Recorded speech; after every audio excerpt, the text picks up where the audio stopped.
Hey guys, I'm Urizi. This story is all about what if Naruto solved the Millennium puzzle.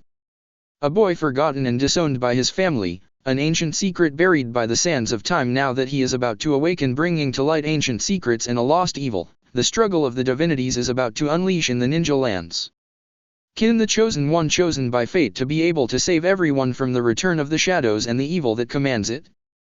Before we proceed with the story, please like and subscribe to this channel if you liked the video, and don't forget to check the description for the other works of the author if you liked the story. Let's start. Chapter 3, Consequences. Putting into his hands into the shape of a cross, Shadow Clone Jutsu. He yelled, summoning several copies of himself at his attacker. Naruto locked on phased and began to slash, trip and kick all of the clones. Arashi continued to spam. Arashi, being the arrogant one, decided to use his huge reserves to continue sending in more clones, hoping for Naruto to get tired from the fighting and given in. Naruto saw this amateur strategy and knew Dark Magician was too busy handling the other Chunin who were trying to stop the fight. So in turn he paid attention to the hand seal, feeling strange that it was just a cross.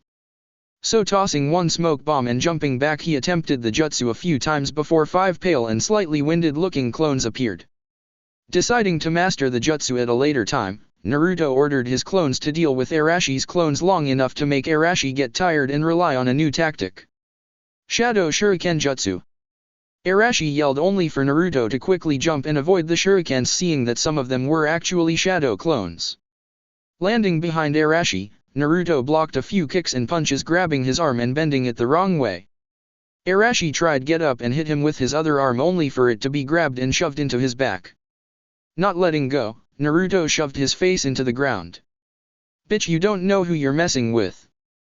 Arashi yelled. I do, I just don't care. Naruto responded in a carefree tone. I won't let a loser like you get the best of me. Arashi yelled as his eyes turned red with slits as red chakra appeared over his body. Naruto knew what was happening and jumped back.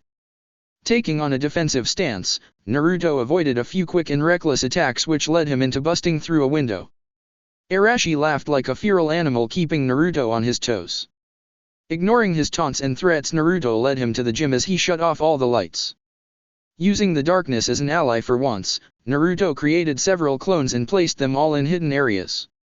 He also quickly recalled the Dark Magician and cancelled out his swords to enact the next part of his plan. Thus Naruto waited in the center as he placed on a specialized glove he had customly made. He had to admit that despite his bias against shinobi, sealing was a rather interesting art to learn and use. After all, it's the reason his dual monsters can maintain their spirits with his cards and wander around. Unlike with his puzzle where they're practically trapped in a cage like the wild animal inside of him. Putting those thoughts aside, he listened in the outside. He could hear several screams and panics along with sounds of injury and pain.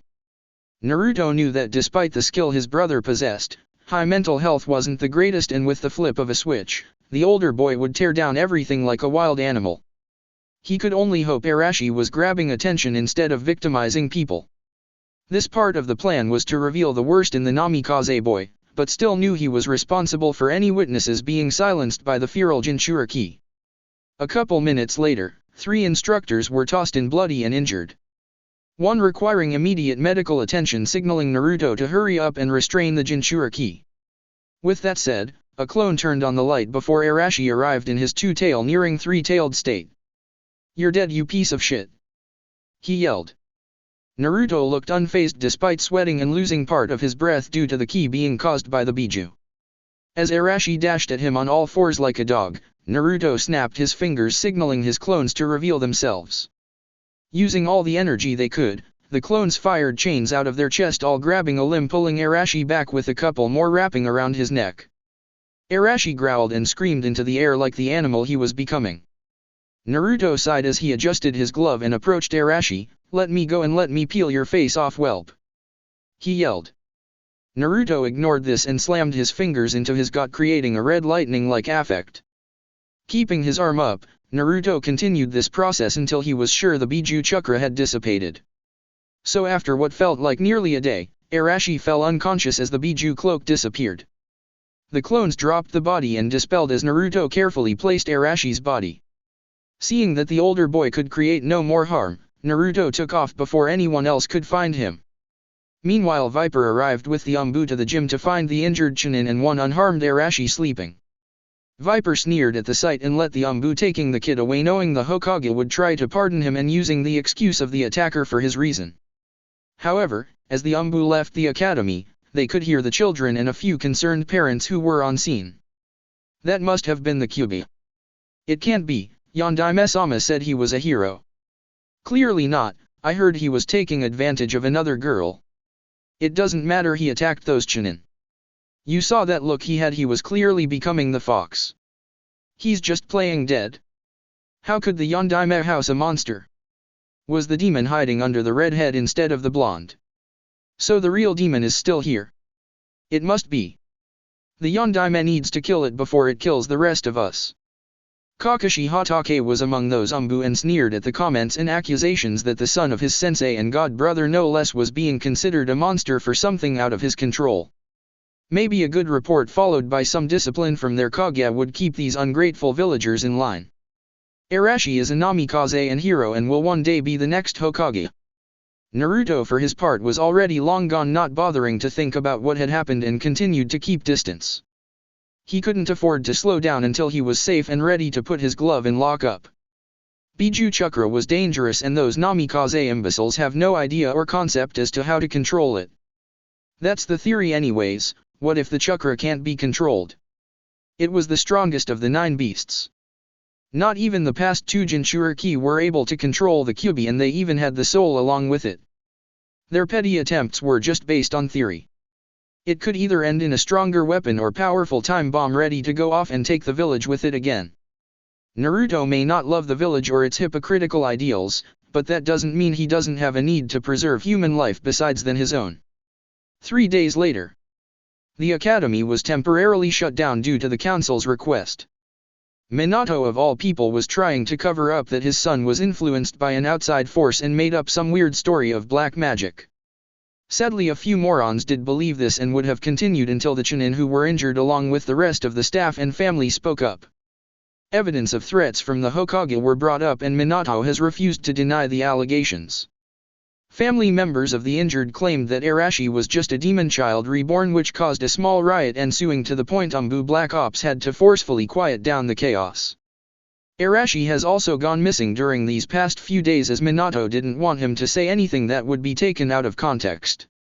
Despite his popularity going down, Arashi feels the villagers are idiots that should feel grateful to see the power he was able to achieve. Minato had also received reports of Arashi harassing one Alexis Rhodes. Despite how much he hated the idea and wanted to look into it, he followed the advice of the elders and decided to turn it on Alexis, claiming she was seducing him and that it was her attempt to extort money out of him. As much as it would hurt him internally, he couldn't risk the so-called child of prophecy, who was his own son, being locked away. It's not like she was special anyway, Arashi would have just broken up with her. Who would love some random girl from a civilian family? 2 more days later. Minato sat behind his desk looking at another note that arrived from His Majesty, and once again it was anonymous. Umbu and Ti were unable to search for any clues as to how it arrived, and the only thing they could find was that multiple couriers carried it around between public mailing systems. There was no doubt whoever this punk is has planned for this. Taking a deep breath, he opened it up expecting His Majesty to mock him some more. Hello Hokage. Hopefully your Umbu were kind enough to deliver this letter the first time. I do not like being kept waiting. As you know the little risk of what happens when you train a Jinchuriki. I applaud you for attempting something you have no knowledge nor experience on. You may claim that your genius, you family of Fuinjutsu masters, will be enough to overcome this barrier. Yet it isn't Fuinjutsu that will help keep the child from going rogue. I know my history well and know that the Kyuubi dates back to the founding years of the village. I know about Madara's attempt to win, hoping that controlling a wild Biju would be enough. Then how Mito Uzumaki, Hashirama Senju's wife, was the first Jinchuriki that we know of. Then there was your own wife Kushina, who became the next Jinchuriki after she moved here from Uzushio. So to summarize, I know the Kyuubi didn't randomly appear and it is not a summon like your pathetic toads or slugs. Now back to the topic, I am not speaking to you to reminisce history. I have damaging evidence on you to make Orochimaru and Itachi Uchiha look like saints and saviors that would make the Sage of Six Paths weep with envy. Including proof of your conversation with a couple of old bags of bones. Minato found a photo of him with the elders at strange angles that he couldn't identify. He didn't understand it. His Umbu should have noticed a person or at the very least an oddly placed camera. It was impossible for anyone to spy on his meetings, including the fact that at least 2 sensory ninja are always in place in and out of his office. I see you are happy to know that someone is watching you. This may come out as someone with a god complex, but you should understand that all actions have consequences and that someone is watching, judging and preparing your punishment. You see, your actions have disgraced an innocent civilian girl. A hard-working individual, not your typical fangirl, but a true kunoichi that you have not seen since the days of the last shinobi war. Instead you ruined her and her family's reputation. Not only that, but you backstabbed the wife of a good friend. Take a look at the photo below and smile if you can, you bastard. Minato found another photo and covered his mouth in shock. It was his comrade and brother-in-arms. It was Goku Inuzuka, a good friend of his who helped him fight in the last Shinobi World War alongside Doto Akimichi when they fought A and Killer B. The pair were inseparable because Goku was like an elder brother, a family member, and the Inuzuka were similar to the Uzumaki clan. They thought the concept of family as a pack like canines do and considered anyone a friend of the Inuzuka a member of the pack. Goku died shortly before the war ended after he was reassigned to a mission in Kiri. What shocked him so much about a photo of his old friend, you ask? It was a photo of Goku on his wedding day a couple of years before the start of the war with a woman who looked like the girl Arashi harassed. Turning it over, he saw a photo of the pair having a child and Goku in tears of holding the infant high in the air. Another one of the boy who looked more like his mother hugging her as a large bump appeared on her stomach. Then the final one looked like it had dry blood and appeared crumpled up, however this one had circles and messed up messages. Whore, gold digger, bitch, and filthy children were all the words Minato was able to make out of it. He didn't understand it. If this Rhodes girl was half Inuzuka, why was she with a civilian family and not with the Inuzuka? Another thing from the girl's report was her mother was holding down several jobs to keep up with her payments. I hope you and Tsame Inuzuka are happy. You, because you couldn't do your best friend some justice, and your wife's best friend for stabbing her own cousin in the back. Now, before I continue guilt-tripping you into insanity, have a few demands that need to be met before I consider destroying you. 1. You are to admit that you've ruined the image of the Rhodes family and compensate them for damages. These include physical assault, sexual assault, false accusations against the victim, damaging another person's reputation, and likely having them written up for expulsion. I want you to have Alexis Rhodes cleared for everything. 2. I want you to have your son charged for his crimes. This includes bullying, assault on both instructors and fellow students, and harassment of other females. Don't deny it, the idiot acts like he's an adult and that all women should bow before his urges. 3. I want you to confront Tsame Inuzuka with the letters and photos below. Don't even assume I took these from the Rhodes house. These were taken away from Mrs. Rhodes shortly after Goku Inuzuka passed away as a way to prevent her from gaining any financial help from the clan. 4. I want you to reveal and return one Atticus Rhodes. From what I gather, Atticus wanted to work his way into becoming a shinobi like his father before him. Sadly, a few years ago when Alexis first started the academy, he went missing the day he returned from a mission. There is no evidence that he is dead or alive. So should it be the former, I expect increased compensation and a hero's funeral paid directly out of your pocket. That is all for now. You better heed my warning before the villagers start forming a lynch mob. Believe me, you'll be a hero to Zero, the 4th Hokage, to the 3rd's 4th disappointment. Minato actually sweat dropped at the last comment with the weird numbering. Ignore the confusion with the numbering. Regardless, I have every little crime you've allowed written down and kept on secured documents that you will never see the light of day.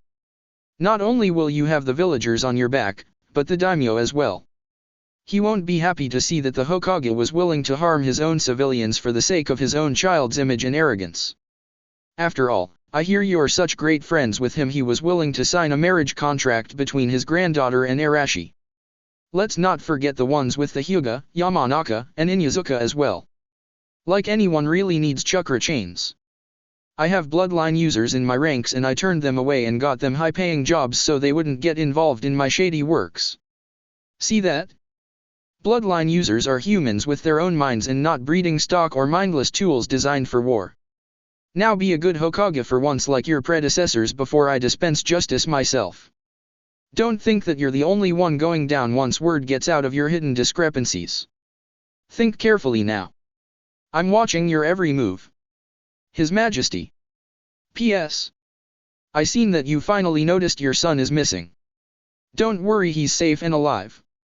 He's been helping out with a local orphanage ever since you've abandoned him on his birthday. That's the thing with twins, unless one comes out directly after midnight, they have to share the same birthday. Another fact that not even your Uzumaki wife knows is the secret of denouncing a clan heir. They're banished from the clan. With her letting you make Arashi the Uzumaki clan head as well, you left poor Naruto without a clan and a home. He may not have been born first, but since you had more than one kid, that means he fills in the slot. There is no need for one guy to fill both roles if you have someone to do so. So technically he's not your kid anymore. So don't bother him. He won't want to come back unless of it's his free will. Minato growled and crushed the note in his hands. As much as he didn't want to do it, he had to listen to the demands if other clans and the daimyo himself gets involved. For once he has to put the village, you mean yourself jerk face, above his own child yet again. Sure, again let's go with that, and hopefully the author doesn't keep interrupting his thoughts. Make me. #%. Then again his reputation would be destroyed completely and chaos would ensue, leaving the village without a strong leader to keep order. There was no doubt he's done something to His Majesty in the past to warrant this witch hunt. For now, maybe this criminal will be okay with him completing only half of the demands. Shirtsuma might hate him, but it's just one clan. They're practically as animalistic as their counterparts, so someone else could easily take charge of the clan in a worst-case scenario. Yeah, that's right, besides it's Tsume's fault anyways. If it wasn't for her, Goku's daughter would be fine and would have had clan protection to prevent this mess. Kiba is in her class as well and would have defended a clan member. So in actuality he's not to blame here, and Arashi would know better than to harass a clan they're allied with. So all he really needs to do is apologize on Arashi's behalf and compensate the Rhodes family. Now that the problem with Alexis is done, all he has to do is worry about finding this son of a bitch along with Atticus if possible. Worst case, the kid took another mission on died. Maybe there's a report or error in the paperwork or something he should dig into. But first there's the matter of the extra letters. Clearly this mysterious adversary left them there for a reason. Minato would immediately realize a great mistake that he caused reading those letters. With Naruto. Sighing as he walked down the streets, Naruto stretched his arm, feeling sore from Akhenaten's training. He wasn't sadistic, but he didn't want the next pharaoh to be a failure. Naruto still didn't believe this whole crap about him taking Adam's place as the new pharaoh or leader of any kind. Sure, there was his business with the Red Light District and its organizations, but a ruler? Not really his style. Forgetting about his so-called destiny or whatever, he decided to visit Martha's orphanage and see if anyone needed his help. With that said, he can see an old man working on a rusty-colored statue of a dragon. Naruto smiled at the sight of the kids marveling at the statue's construction. "Hey Bashford, how's the statue coming along?" Naruto asked. The man smiled. "Oh hey Naruto, I'm glad you're here. I'm about to unveil this piece of art," he said, putting his supplies away. Naruto whistled at its sight. "What do you call it?" he asked. "I want to call it, Scrap Iron Dragon. This beauty came to me in a dream once," Bashford said. "A dream? Were you writing it?" Naruto asked. Bashford shook his head. "No, in this dream, I was sitting down working on my own contraptions when I saw smoke in the distance. Feeling worried, I saw it rise along with a few flames surrounding the area where I was looking," he said, getting worried. "It felt so weird, and that's when I was going to go and get Martha and the kids I heard a loud screech or roar, if you can call it that. Then suddenly, the fires went away as a large object started flying in the air," he explained. "Wow, was it the dragon?" Naruto asked. "It sure was. It was majestic and was silver with wings that looks shiny like those satin sheets you see in those fancy stores. That creature was a work of beauty, and its fire wasn't red and burning with the capability for destruction. It was silver like starlight and everything.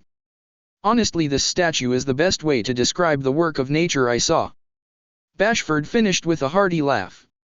I bet, you think you might come up with more inspiration for these statues? Naruto asked. Maybe, but who knows how long this old bag of bones might last. Bashford answered. Well, great, anyways I have some spare time today, so I'll see if Martha or Crow need my help. I'll see you later, Gigi. Naruto said. I'll see you later, boy. Bashford waved before going back to finish his sculpture. Naruto made his way inside to find Crow moving some boxes while Joey was helping Martha with some dishes, with the foster mother preparing the table. Naruto knocked on the wall, letting his presence be known. I'm home, anyone miss me? He asked with a grin. Yeah, we miss the peace and quiet that was here before you arrived. Crow jokes. Welcome back, Naruto. Joey yelled from the sink. Naruto, it's good to see you. You've been busy lately, haven't you?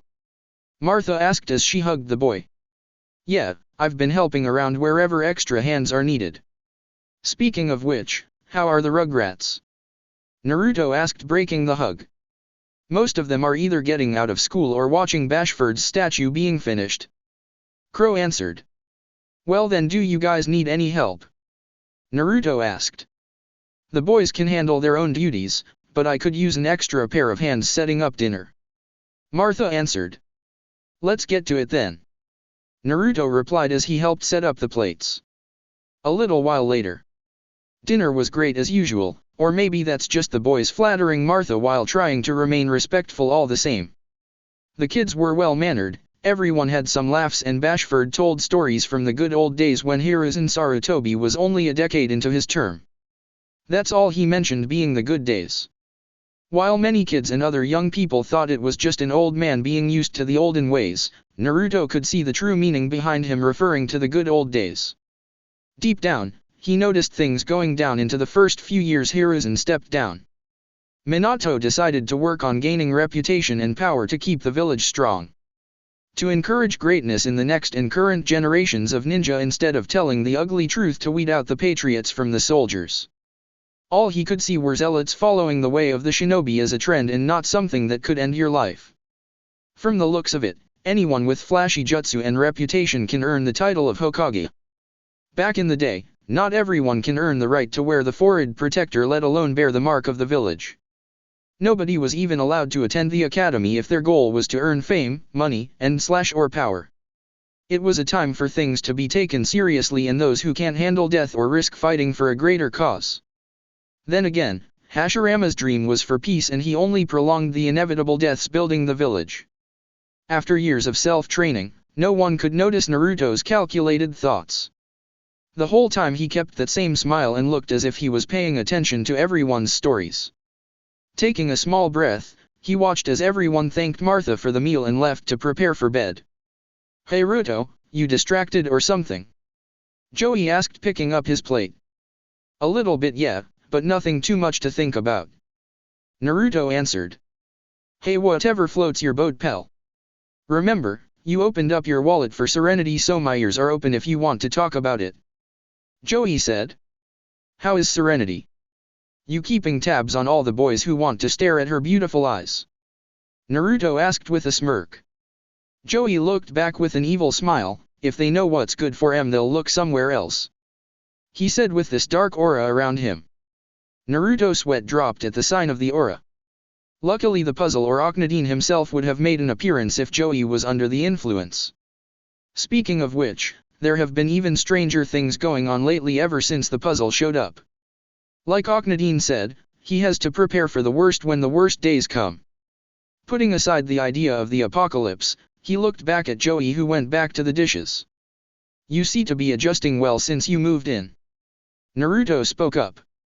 Sure beats getting nose busted trying to score a couple of bills. As long as Serenity is happy, then I am too. Thanks again, pal, I'll pay you back one of these days. Joey responded. No need, Joey, as long you turn away from crime then I'm happy. Just as he was about to get up, something funny popped into his head. So how's you two dating yet? Naruto asked. Joey panicked, tossing a few plates in the air, prompting him to quickly catch them and stacking them carefully to dry. What the heck, man? You made me almost break a dish? He yelled, turning red from anger. What's with the hubbub? Crow asked, peeking his head in. Joey's having relationship issues, Naruto said, making Joey's eyes go wide-eyed. Oh well, he is at that age, but if he needs the talk, I'm sure Martha or Dr. Fontaine could explain it to him. I'm not cut out for that stuff, Crow said, slowly backing away. Hey, that's not what we're talking about here, ya jerk, Joey yelled. Naruto laughed as Crow looked oblivious. So what is the problem? He asked. Joey can't admit his feelings for Mai, Naruto answered, only to be trapped in a headlock by Joey. Why, you little? Isn't Mai a bit old for you? Crow asked with a sweat drop. That's not the point, Crow, Joey yelled. Oh, so the fact she's older than you isn't the problem? Crow asked. No, the problem is she likes him and Joey isn't sure what to do, Naruto answered, making Joey turn red for another reason. No way, you pulling my leg, Crow said with a chuckle. That's my theory anyways. Regardless, I'm no love doctor, so I'll be going to bed. Joey, maybe you can ask Crow for advice since he's been on so many dates with women. Right, Crow? Naruto asked. Joey was about to object until he saw the older boy in the corner hugging his knees as a dark cloud appeared over his head. Sadly, the 16-year-old teen has yet to find a girl who would be willing to go out with him. It's not his personality or looks, but Crow is just Crow. It's best to leave it at that. Even Joey would have a difficult time working with him if he did have a goal to pursue a relationship. Naruto, for his part, laughed it off as he went to the room he shared with some of the other kids. Although sometimes he would leave Martha a note that he would be gone on an extended trip. He didn't want to admit it, but he would never tell her the truth about his rank in the organization under His Majesty. It breaks her heart alone to know that he's working with them, even doing something as simple delivering messages and packages. Maybe one day when this all blows over, he can reveal himself along with the identity of the boss. That's unless peace really is a pipe dream that could never be achieved. All he could was let his eyes close. With Minato. Minato made his way home, walking this time as he wasn't in the mood for use his high ration. Yes, that's what everyone including himself believes. That the high ration is his. In reality, he remembers where he heard the stories of Tobirama's space-time ninjutsu. He coveted the ability to make his own jutsus, and all he had to make up for it was a ball made of chakra that could send the target flying. Sadly, no one believed him when attempted to claim the shadow clone jutsu as his own. Putting aside his pathetic plagiarism, he opened his door to find Kushina speaking with Tsume Nara and Yoshino Nara. Likely about something funny involving husbands or men being idiots in general. Taking a deep breath, he made his presence known. I'm home, he said, gathering their attention. Minato, you're here early, Kushina said, getting up to hug him. Yeah, I am. By the way, can I talk you for a minute? He asked, getting a nod. As he took Kushina to the kitchen, he kept a serious look that told Kushina there was no time for no nonsense. Did something happen in the office today? She asked. Minato quickly took out the crumpled note. Look at the bottom of the message, he said. Kushina schemed to it, wondering who His Majesty is. Thinking it was a code or spy, she ignored it, thinking there whoever it was said something important concerning her. That was until she read the rather threatening part of the message. Her own son was alive and under the protection of some stranger. She was about to demand him to go look for him until Minato raised his hand. I will, but not now. I can't do it while he's holding a linchpin that could tear this village apart, Minato said. But Minato, our baby boy could be learning from the wrong side of the crowd. I have to find him, Kushina pleaded. I can't let you do that, Kushina. Minato namikaze, you will let me find our child or else. Do you want to see people die? He tried to whisper. Do you riots on the streets? Children being orphaned? The government to collapse? No, then you can look for him when I catch this bastard. Right now Naruto's location is a linchpin, and once that thing is pulled, everything, and I mean everything, will be out of my hands, he said in a serious tone above a whisper. But my baby, she whimpered. We can't do anything for him right now. All we can do is pray and hope Jiraiya-sensei's internal spy network finds him. Minato argued, making her silently weep. Look, we can talk about this later. Apparently this bastard also has dirt on Tsume. But why is Tsume-chan involved? Kushina asked, trying to wipe her face. Apparently Tsume did something involving Goku's marriage. I don't know much, but I have to confront her about it. Minato said as he went back to the living room. Tsume. Yoshino. How are the husbands? He asked, trying to maintain that positive outlook. Shikaku is the one being troublesome. Yoshino said. It's troublesome to say that I scared my man away. Tsume chuckled. Minato chuckled nervously, making them sweat drop. Anyways, Tsume, can I borrow you for a second? He asked. Before Tsume could answer, she found herself being dragged into the kitchen while Kushina went back outside with a fresh face. What's got your panties wet? Tsume jokes. Minato didn't bother to respond to that as he pulled out the photos of Goku with his wife and son. Tsume went wide-eyed at the photos and quickly grabbed them, looking over them. Where did you get these? She demanded, her tone becoming more serious. Minato crossed his arms. It's not where I got them. It's how they got me I should be asking. Regardless, do you recognize the woman in the photo? He asked. Tsume tried to remain calm, remembering Minato wasn't an idiot and he was her Hokage. Yes, that's Mercy Rhodes. She was married to my cousin Goku shortly before the war began, and that brat is Atticus. It may not look like it, but the boy is his son. She admitted. Now that I think about it. Goku never wore a ring, but he did keep a small bag in one of his pouches. The guy didn't trust me at first. Minato thought about why Goku never mentioned his marriage before. Then again, it was only after the sealing of the Cuba did he reveal that he was married to Kushina to the public. Except he used a transparency seal so no one would see his wedding ring. So you heard the news about her daughter Alexis? Minato asked. Yeah, Arashi tried to pop his cherry once he hit double digits. There's rumors going around that a second perverted sage is in the making. Not everyone believes your story about her seducing him. Tsume added. Putting the truth versus rumors aside, how long have you known the pair were married?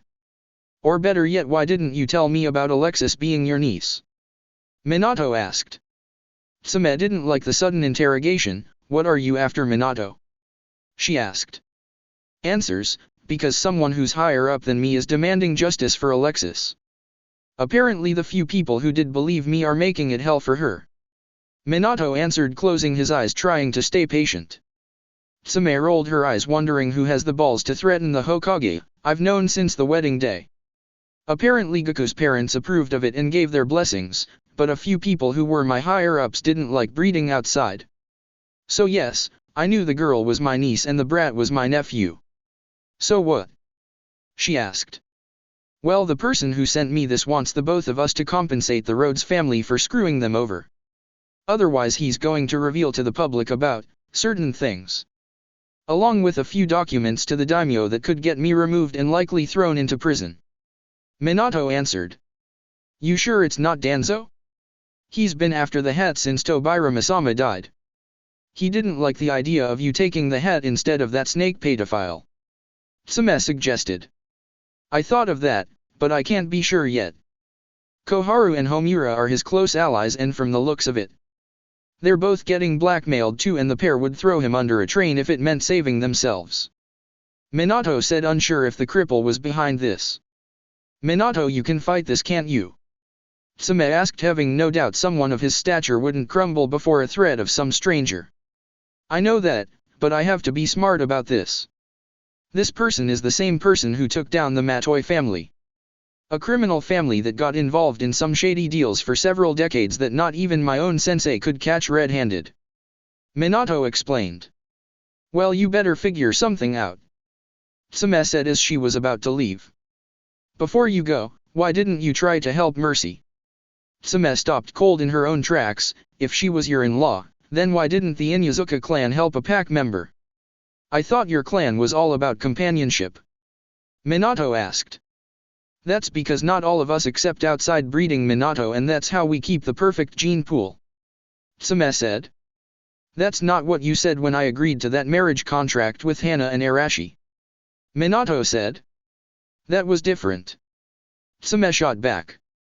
Yes, as long as they're high and mighty. You can take as much of the genes you want. Minato said so rudely. What do you want from me? Tsume demanded. I need you to come with me one of these days so I can apologize to Mercy for the trouble I caused and we can both compensate her since apparently someone annulled her marriage after my best friend died. Minato said. Tsume growled, fine, let me know when. Hopefully the whore is still the gold digger she is. She muttered only for Minato to hear it and understand it well. Minato could only hope that the man behind the letter would be satisfied with only most of his demands being met. Now hopefully he can go through the records room and find out any information about what happened to Atticus Rhodes. A nin going missing wasn't uncommon, especially if something did happen to them for them to missing. A couple days later at the academy. Alexis Rhodes walked down the path to the academy by herself.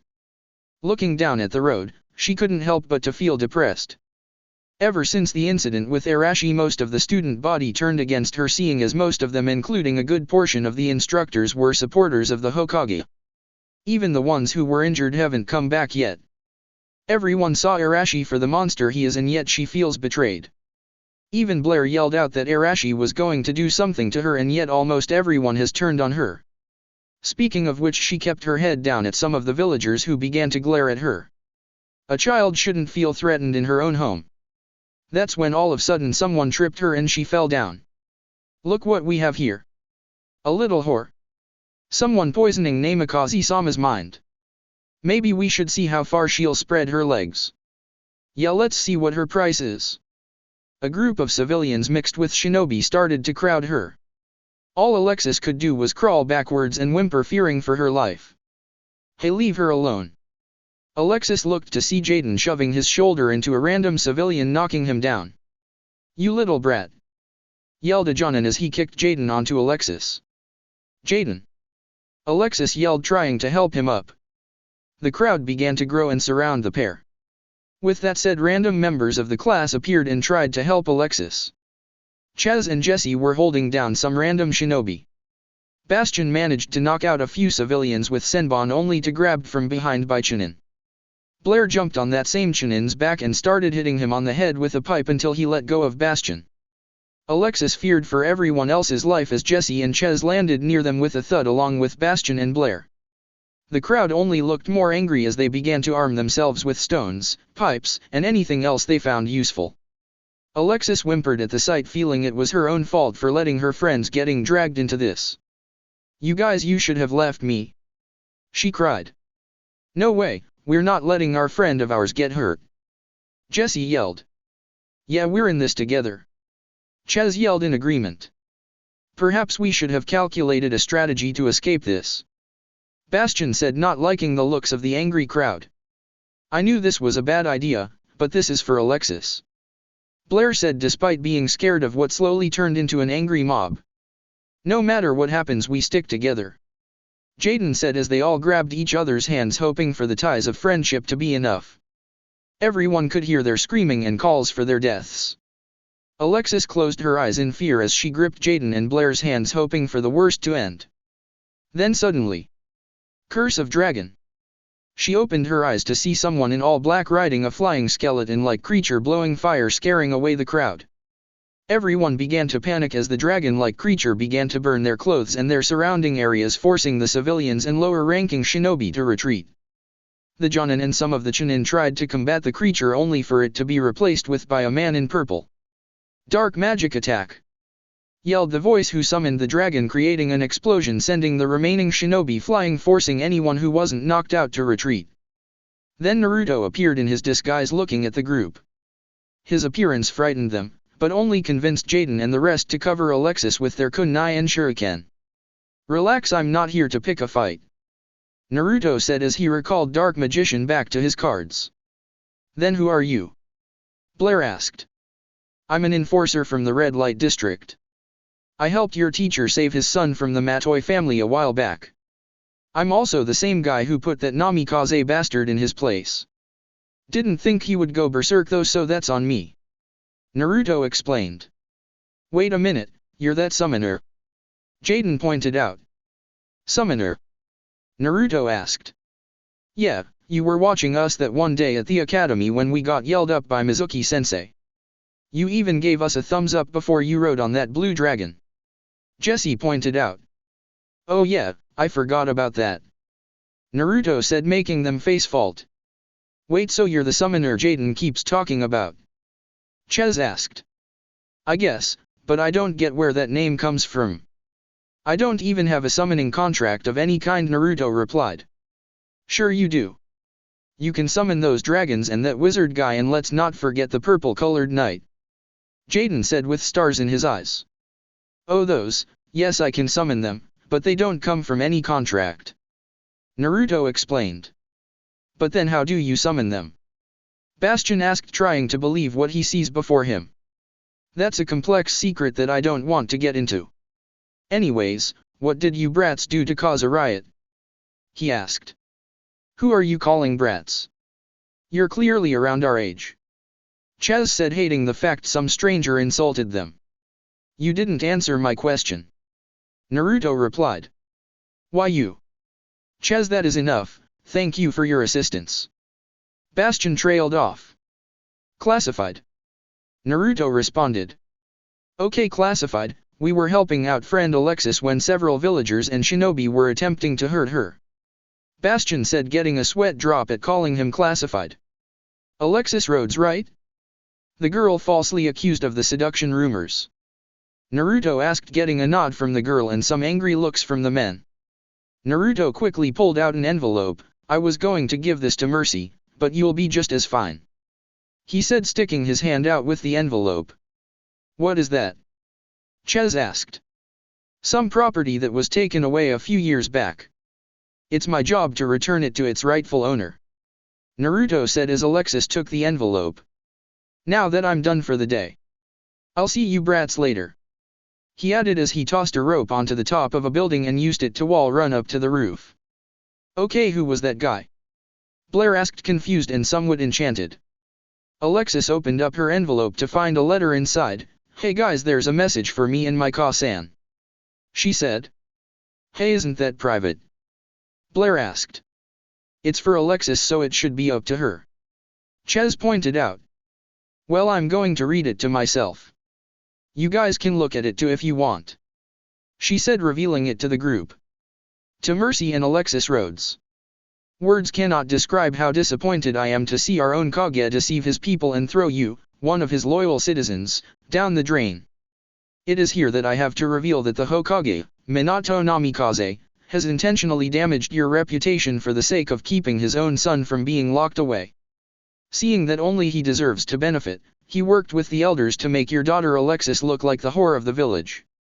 Such action is disgusting and unfitting of someone to take on a high-ranking role. The role of a leader is to put your people and your home above all else, especially your ego and reputation. Regardless of that, Minato Namikaze will likely be meeting you at your home within the following days to be on his knees begging for forgiveness as well as revealing the truth of his son's actions. With this in mind, I have a small gift I've dug up through my sources. The contents of this letter include 2 wedding bands, 3 copies of important family photos and 1 will which was kept hidden away and likely stir up the legal process. I bid you a good day and I pray that your son/brother Atticus Rhodes is located as well. His Majesty. Who the heck is this guy? Jesse asked. I don't know, but he knows about my brother. Alexis said as she carefully looked through the envelope to find more items. You have a brother? Ches asked. Yeah, he was about 3 or 4 years older than me and graduated early. He was a Chunin before he went missing. Alexis answered, pulling out the 2 wedding rings. So what happened to him? Ches asked. He went missing a few years ago when I started the academy. No one knows if he became a missing nin, got captured or... Alexis started to tear up at the thought of her brother being dead. Hey, let's not push that for now. What else did that guy leave you? Blair asked, noticing the wedding rings. Some wedding rings, and he said there should be someone's will, but if it belongs to... Alexis couldn't even finish that sentence at the thought of who it belonged to. Don't worry, Alexis, maybe it belongs to a family friend or a relative you don't know about. Bastion suggested. Alexis took a few deep breaths as she found the letter and skipped the beginning until she saw the bottom of the letter titling the name of the writer. Who's Gaku Inyazuka? Alexis asked herself before looking over the photos. She gasped the moment she saw them all. That's my Ka-san, but I don't know who that guy is. She added, looking over the wedding photo. She then turned to one of her mother and the same man holding a child up in the air. Unsure of what to make of that one, she looked at the final one. A small boy hugging her pregnant mother. Hey Alexis, there's some writing on the back of them. Jaden pointed out. Alexis turned them all around to find their messages. Wedding day. Baby Atticus is born.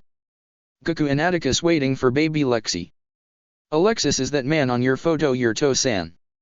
Blair asked. Alexis shook her head. I don't know.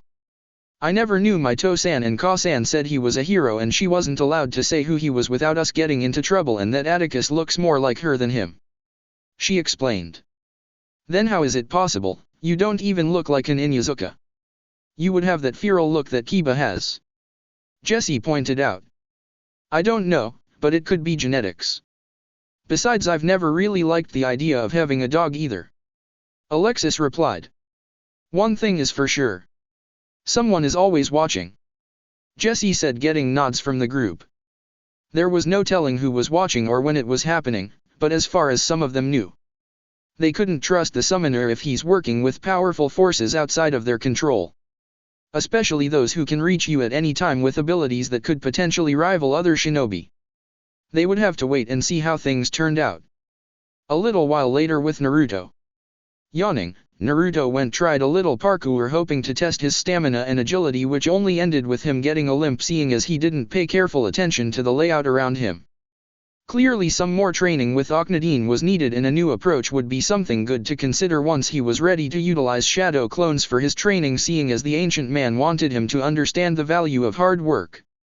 There was nothing wrong with that. He didn't want to be like the sperm donor and take credit from other works by copying a technique and calling it his own. Maybe that's why nobody, not even the teachers, know much about the first two Hokage and their true power outside of the Mokuton.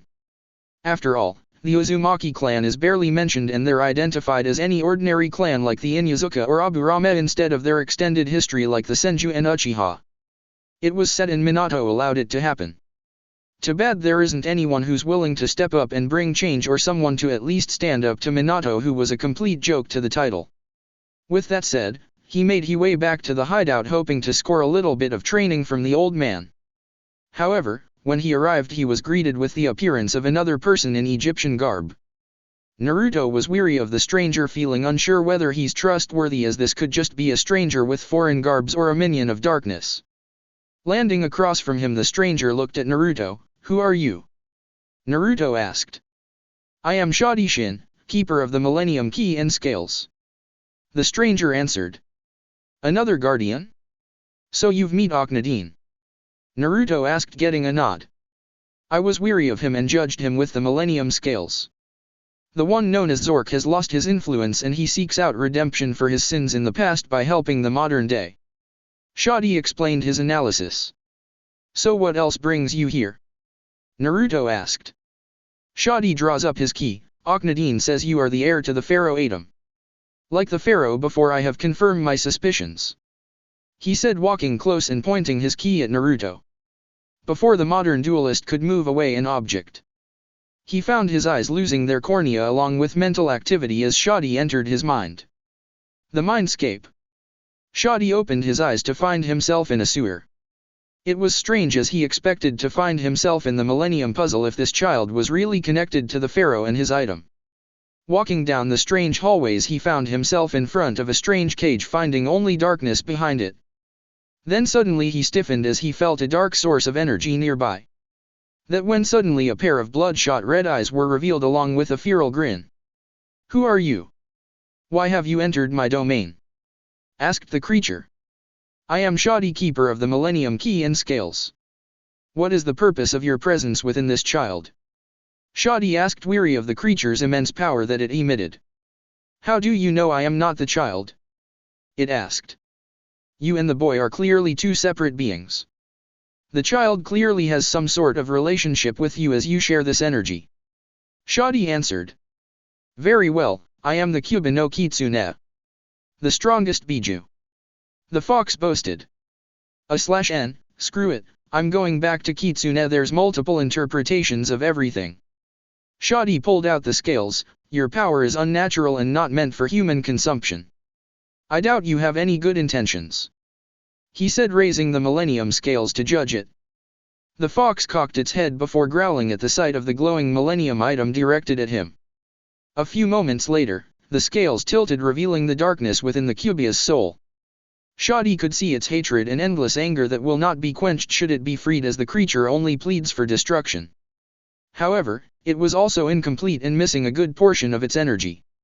Meaning that this creature may be more powerful than it appears. Perhaps Amit is not strong enough to fight this massive creature. Why are you just staring at me, human? The Kyubi asked, feeling annoyed. You are a dangerous threat that must be exorcised. Sadly, I do not have such an ability or tool to attempt the feat.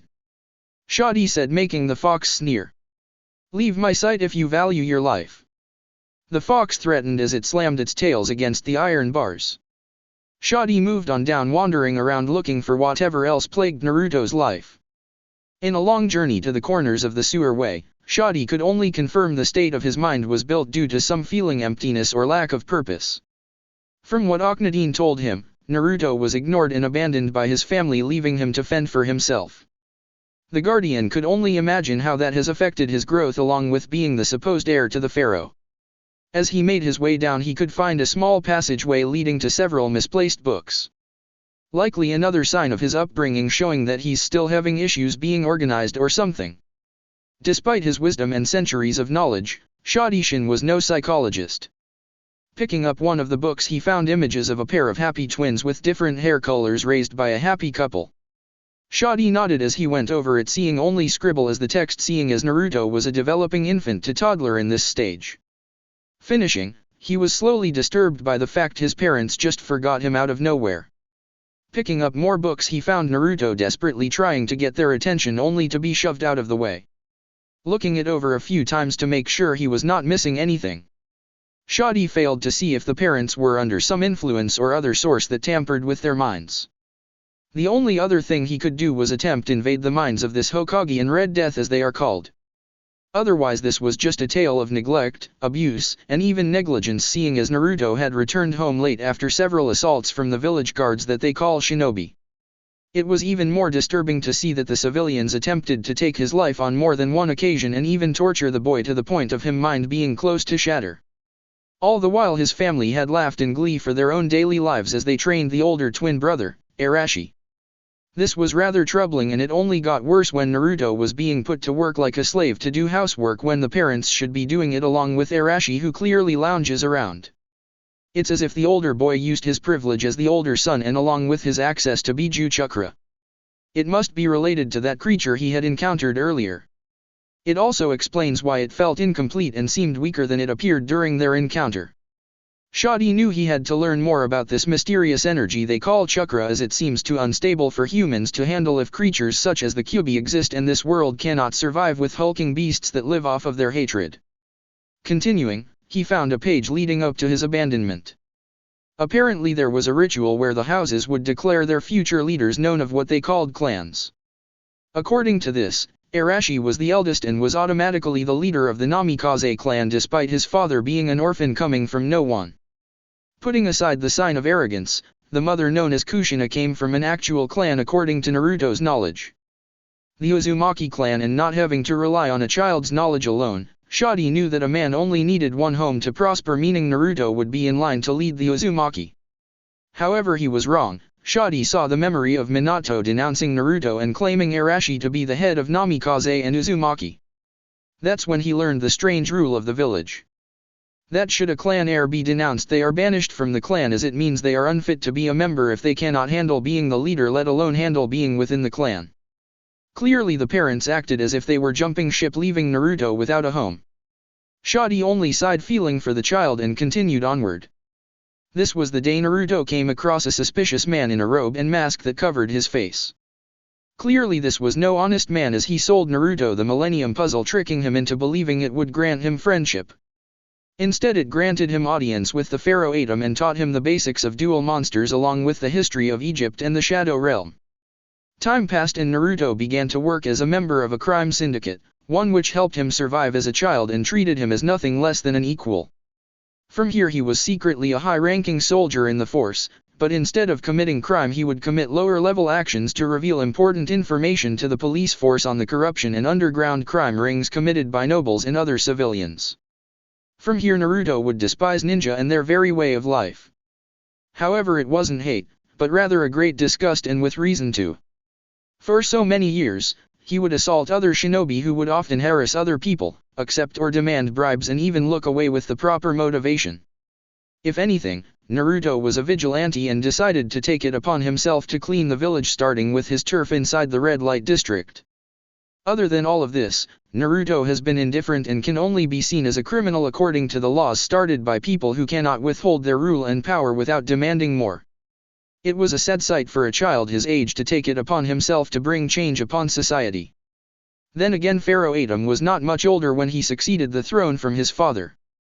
Perhaps now was a good time to end it and begin his own investigation into this strange new world. Back in reality, Naruto found himself gasping for air. What the hell? He asked. I've dived into your mind, Naruto. Just Naruto. Naruto interrupted, reminding Shadi that he didn't want to be associated with those people.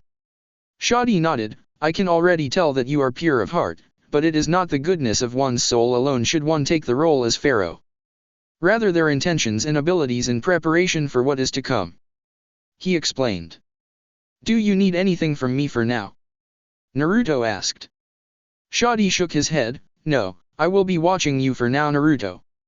I need to research this modern era, but I will contact you should I have news that needs to reach your ears.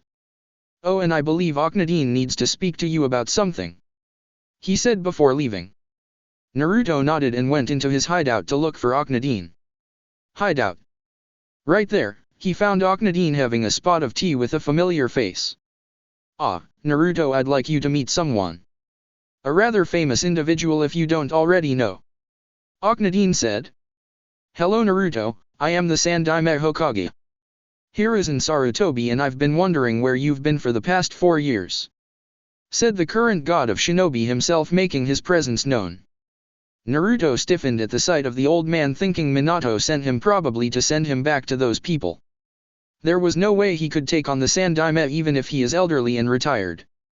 The Sandaime was stronger than most Umbu captains, and even if he were to draw the power of his cards along with Akhenaten's help, it would only create a bigger mess. I see from the look in your eyes, you fear my presence. Fear not, my boy, I'm not here to take you back, Hiruzen said, standing up from his chair. You're not? Well, if you found me and recognized me, then you have a good reason to seek me out, Naruto pointed out. Akhenaten sat back and listened to the conversation. You have good perception and you are correct. Naruto, I have proposition for you and I would like to request that you listen carefully and consider my offer, Hiruzen said. I'm listening, Naruto responded reluctantly. Hiruzen nodded. From all my years, the village has fallen from grace. Since the defeat of our enemies in the last Shinobi World War, we've become arrogant. To the point civilians see themselves as monarchs, and from the sounds of things another man claiming to be referred to as a monarch. However, this man has been bringing several powerful people to their knees and won't stop until change arrives, he explained, making Naruto internally nervous as to how much the old man knows. What does that have to do with me? Naruto asked, playing the role of ignorance. Naruto, I want you to be my successor, Hiruzen said. Naruto blinked behind his mask a few times. Excuse me? He asked. Hiruzen sighed. Naruto, do you know the legendary Sunin? He nodded. They may have gained their status and become legendary ninja, but around the last war as well. They've disappointed me. You see, I saw all 3 of them as my children. Jiraiya was an orphan, and after that, Orochimaru lost his parents, and Tsunade was the granddaughter of one of teachers, hence I've known her since she was learning to walk, he explained. Go on. Naruto gestured. However, as you can see, they haven't lived up to my expectations, especially after they've already gained their popularity and reputation. Tsunade is a gambling addict and an alcoholic. Hashirama and Tobirama senseis would roll in their grave. He sighed again before continuing. Jiraiya eventually let his primal instincts get the better of him and believes in anything a senile toad says and willingly encourages child abandonment for it. Finally, Orochimaru, what is there to say for him? Hiruzen asked. A lot, at least he hasn't tried to destroy your home. Akhenaten spoke up, remembering the time he was willing to destroy Egypt and the pharaoh just so his son could take over. Akhenaten quickly realized Orochimaru might not be any more mentally stable than he was, yet. He added. Putting that aside, I had my fourth disappointment. The Yondaime, I was a fool to believe my own student was not mature for the role and gave it away to an inexperienced child. I believed I saw myself in Minato only to see a child who was all too happy to become royalty and do whatever he wanted so long as those he protected worshipped him. Taking all the credit for work that didn't belong to him and inventions that were passed down. Is your Yondaime actually my brother's reincarnation by chance? That would make things easier to understand. Akhenaten said, confusing Hiruzen, but Naruto knew he was referencing Adam's father, who took credit for the creation of the Millennium items when Akhenaten was the one ordered and responsible for their creation. Let's just say Akhenaten was robbed of his own glory for his own hard work. Naruto said, making Hiruzen nod. Back to my topic, although I believe strongly in my own family. I believe I have a legacy, but no one who understood my teachings no matter how hard I tried. Fighting in one war and leading this village through two more, it just feels impossible to get through to anyone anymore. The former Hokage said. So you want me to take the mantle to succeed where the last four failed? Naruto responded, thinking he gets the big picture. Exactly, I see potential in you, Naruto. I knew about your intelligence and your quick ability to adapt, and I felt ashamed about Minato trying to cover his abuse along with Kushina. Don't think they were the only ones who were aware of that time they hit you for tree walking. Hiruzen said, surprising Naruto. You knew? Naruto asked. I did, but it was not my place to say nor do anything along with a few others. Hiruzen answered sadly. Naruto nodded, understanding, especially since some would just claim Hiruzen to have gone senile and made something up if he did spread the word of Yondaime-sama being an abusive parent. Naruto shrugged it, since Hiruzen was practically the village's grandfather, and even at the cost of his own son hating him, the Sandaime did what was right to keep the village from falling apart before the Kyuubi attack. Unlike his successor, he put the lives of the many over the few, even if it meant his reputation at the time. So why me of all people? Naruto asked, only imagining what went through Hiruzen's mind when he gave him this offer. I won't go over the stereotype of the underdog reaching greatness. However, I believe everyone has a chance to reach greatness with the proper motivation. In other words, I believe in giving people a chance instead of thinking of teaching as a gamble. Hiruzen explained, not wanting to sound like Tsunade or even his parents for relying on a prophecy. How long do I have to decide? Naruto asked. Take your time, I'll give you a couple weeks up to a month if you change your mind. Believe me, I think all good things come to those who wait. Hiruzen chuckled. Okay I'll give you an answer in a few days. Naruto said. Good, I hope you give it a good thought. Hiruzen said, excusing himself. He's right, you should think carefully and weigh all possibilities, and after that don't worry too much about the negatives. There is always darkness behind light. Akhenaten said. Naruto nodded. He would have to think deeply about the offer and how learning from the former Hokage could affect him. One hand he becomes stronger, and on the other he might draw more attention and draw others into the line of fire. Everything comes with a gamble. Chapter 4, Heart of the Cards. 4 years later. At age 14, Naruto finds himself donning his dark disguise again. Having grown to a good 5 feet 6 inches for his age. His hair still spiky as ever, only when he's out of disguise and among the public. However, now was not the time for him to strut for the ladies like he's a foreign male model here for a fashion show. Not that he would participate in one anyways. Putting his wild and strange thoughts aside, he was running through the forest, seeing as noticed a figure breaking and entering the Hokage Tower. Putting his aggression against the tower and its inhabitants aside, Naruto knew whatever was taken was clearly important. Whatever was taken can range from a simple letter to an item that could be the very thing that causes a war. So it was best to keep up with whoever he was seeking out, considering this could lead to an international incident that not even his organization can clean up, and they just managed to settle a deal with Kumo. As he made his way deep into the forest, he could sense many Umbu-level signatures and other shinobi scattered all over. Clearly whoever this criminal was did a good job stealing something from the tower, but didn't count on them actually noticing. A few minutes later he found the person he wanted to see the least. Better yet, a Chunin instructor arrived yelling things only a sensible person would understand. "Arashi, why did you take the forbidden scroll?" asked a scar-faced Chunin. I needed to complete Mizuki-sensei's test to prove I'm worthy to be Hokage," Arashi said, as if the Chunin instructor was an idiot. "That's not even a real test," the instructor said. "What would you know, Iruka? You're just some loser shinobi that couldn't make Jonin, so you settle to be a teacher," Arashi yelled. "That is no way to speak to your instructor, Genin," yelled Iruka. That's when suddenly they both avoided Demon Windmill Shuriken heading towards them. Then suddenly a Chunin with white hair landed on a tree branch with an evil smirk on his face. "Mizuki, what are you doing here?" Iruka asked. "Isn't it obvious I lured the demon brat here so I can get rid of him and take the forbidden scroll for myself?" Mizuki answered. Naruto started to silently make his way close to the group to listen closely. In all his years of training with the old men and the Millennium puzzle, he could sense an evil aura around the one called Mizuki. "Watch who you're calling a demon brat, you teme. I'm the son of the greatest Hokage," Arashi yelled arrogantly. "Pfft, like that matters. Do you know the real reason you're the rookie of the year?" Mizuki asked. "Mizuki, we're forbidden from saying that," Iruka yelled. "It's because your daddy the Hokage paid off the faculty to increase your grades since day one. Since then you haven't even improved," Mizuki said, ignoring Iruka. "If anything, you're just a failure hiding behind a title like a bunch of those civilian brats," he added. "I'll show you a failure," Arashi yelled, jumping into the trees while making a shadow clone as he landed across from Mizuki. The two Arashis soon charged up a sphere of chakra and launched it at Mizuki. The white-haired Chunin substituted with a log and went behind Arashi, kicking him into a tree before tossing another windmill shuriken at his back, only for Iruka to take the hit and fall.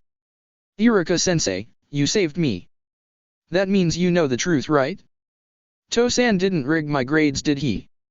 Arashi asked the last two questions with a smirk that annoyed Iruka. "You graduated already, so I'm not going to bother sugar-coating it for you," Iruka said, trying to recover from the attack. "Pfft, I don't need your lies. I'm going to kick this team's ass," Arashi said, trying to use a Rasengan again, only to miss again and get kicked around. For the next few minutes, the son of the Yondaime repeatedly got his ass hooped by a Chunin and managed to handle all of the clones Arashi tossed at him. Mizuki may be a liar and a cheat, but he did work hard to condition himself to prepare to fight the Cuba brat. After all, he needed to prove himself to Orochimaru-sama by delivering him the scroll and dealing with the Cuba brat. Since he shared this plan with the Snake Sunin, Orochimaru gave him the tools to deal with the brat. Mizuki smirked as he could see Arashi's patience running thin as the Jinchuriki lost self-control and entered his one-tail state. His fangs and eye slits were revealed, along with that coat revealing a tail and large ears. Mizuki would normally be terrified and run, but with a basic lesson of Fuinjutsu under the Snake Sunin, he prepared his first tool to defeat the demon brat before killing him. Arashi lunged at Mizuki with the intent to rip his throat out. Mizuki stood his ground and poured chakra into his fingertips. As Arashi reached out with a clawed hand, the Chunin shoved his fingers into Arashi's chest, sending him flying back before crashing down the branches and landing hard on his back. After recovering, Arashi realized that his cloak was gone. "What the hell did you do to me?" Arashi yelled as he gripped his chest and abdomen in pain. "I used the five-pronged seal. It's a technique that cuts off your connection to your demon powers, you brat. Now I can finish you off with this," Mizuki yelled out, holding a red vial. "With this I'll reach the pinnacle of human evolution," he said as he opened it up. However, before he had the chance to drink the vial's contents, a kunai with an explosive tag flew in front of him and ignited, sending him flying with small burns across his face. As Mizuki quickly recovered, he realized his vial was gone, and as he attempted to seek it, he found it smashed with the liquid inside spread all over the ground. That's when Mizuki turned his head to the side to look for the source of the explosive kunai. Only to find a large pole-like weapon smacking him in the face. Not getting the chance to recover, his attacker continued hit him with one end of the pole in the chest before smacking him in the head, lifting him in the air, giving the attacker enough time to kicking onto his back. Looks like I scored twice today. One less corrupt shinobi and one pain in the ass getting closer to imprisonment. Said a voice revealing to be Naruto, only for none of the people there to recognize him. Who the hell are you? Arashi asked, only to be ignored. Naruto for his part adjusted his gloves and massaged his shoulder as he raised his bow staff while Mizuki got up and lunged at him. Naruto avoided the attacks with great agility and managed to disarm Mizuki and began to make the Chunin lose his balance. Keeping Mizuki on his toes, Naruto kept his cool and his breathing to a stable level when fighting. As long as he avoided getting too excited or stressed, the battle will be won. With that said, Iruka watched as he kept pressure on his wound while Arashi struggled to get up, feeling furious at how useless he was. That and this was clearly the same stranger who attacked him when the Rhodes whore wouldn't let him in. He was a namikaze and heir to the Uzumaki as well. An elite and powerful ninja, and all of a sudden this Halloween Joker came out of nowhere to beat up the treacherous Chunin. A fight that he should be winning, all the while having access to the most powerful techniques in the village. Thinking about that now, Arashi looked at the forbidden scroll of seals and carefully made his way to it. Only to be interrupted by a flying Mizuki who landed upside down against a tree, finally losing consciousness. The masked man was panting a bit, showing he still wasn't experienced enough for direct combat. However, Arashi only realized that his enemy noticed how close he was to the scroll and quickly tried to tackle it, only to fall on the ground face first. Looking up, he saw the stranger pull it towards himself with a familiar chain. Arashi narrowed his eyes and grit his teeth. How dare you have my family bloodline? That's my clan's technique. He yelled. F your clan. Naruto said impassively as he lifted the scroll on his back. Don't you dare insult me or my clan. Shadow clone jutsu. He yelled, only to show a small army of pale zombie-like clones lying on the ground. Learn some chakra control, you novice. You're a decade too early to fight me at my stage. Naruto said before disappearing in a shunshin. Iruka suddenly stood up, sighing at whoever took the scroll, and made his way to Arashi. Arashi huffed and only got worse when Iruka ripped off his forehead protector. Hey, what the hell, Iruka? Arashi yelled. You failed. Consider yourself expelled once your father hears about what happened. Iruka yelled with a scary big head jutsu times 100, to the point the Cuba would be scared if it was inside of him. That's when the Umbu arrived to receive a report on what happened. Council meeting the next day. In the council room, both sides including the elders and the Hokage arrived to discuss the previous night's events regarding the theft of the Forbidden Scroll, only to find it returned later that night by a mysterious source. However, Minato knew where it came from, as there was another seal on it with an extra letter of warning on it. I'm watching you and I'm still disappointed. Do the right thing for once in your life. H.M. Putting the thoughts aside, he cleared up his voice and brought up the topic. As of last night, my son Arashi was deceived by Mizuki, a Chunin instructor, into stealing the Forbidden Scroll of Sealing. However, I would like everyone to know this was an undercover operation and was meant to handle the traitor with the assistance of an Umbu team. Sadly, Iruka Umino ruined the plan by getting involved. However, despite the Chunin's report, my son will continue being a shinobi. Minato explained, only getting a few satisfied nods. Hokage-sama, if I may, I heard there was no order on such action. Said the Umbu commander. That's because it was a secret. Minato answered in an immature tone of voice. From the Umbu Corp itself? No one has reported any news on this mission before. If anything, this was purely luck that the traitor was caught. The commander responded. Minato pulled on his collar. I can assure you it was between myself and the Umbu I chose, commander. Are you questioning me? He asked with a glare. Hokage-sama, please keep the childish tone at home. Hiruzen never acted like this, and he was the same age as you when he took the hat. Spoke up Homura, getting nods from the group. Minato gritted his teeth at being called out on his actions. Regardless, it seems that there was a report that the Kyuubi's chakra was detected again. However, when a team arrived, they found him unable to mold chakra. The commander continued explaining. The demon is coming out again, yelled a random civilian. Minato, I thought you had that thing contained. Hayashi yelled. Troublesome, we can't afford a shinobi who loses his mind on the field. Shikaku said, shaking his head. I fear history will repeat itself. Choza said, remembering the time Minato admitted he lied about Alexis Rhodes trying to seduce Arashi. The whole council was a mess, yelling out their opinions or murmuring about how much trouble could be caused because Arashi has no self-control. Just when Minato was about to yell at everyone to shut up about his son's situation, a cane tapped on the floor several times. Everyone turned their attention to the very familiar bandaged man. We can all agree that despite all his hard work, the Hokage clearly has issues and self-doubt when it comes to balancing family and politics. Danzo pointed out. Seeing that we are all aware that despite his nearly 15 years as Hokage, he has had many issues where some would accuse him of favoritism. Let us not forget the Rhodes family incident. He added, getting a glare from Minato. Where are you going with this? Shikaku asked. What I am saying is perhaps our Hokage is using his position of power to benefit himself instead of the village. Danzo answered. Minato slammed his hands on the table in front of him. How dare you accuse me of favoritism? He asked/yelled. It's true, why else would you cover up the fact that your own son went on a rampage 4 years ago?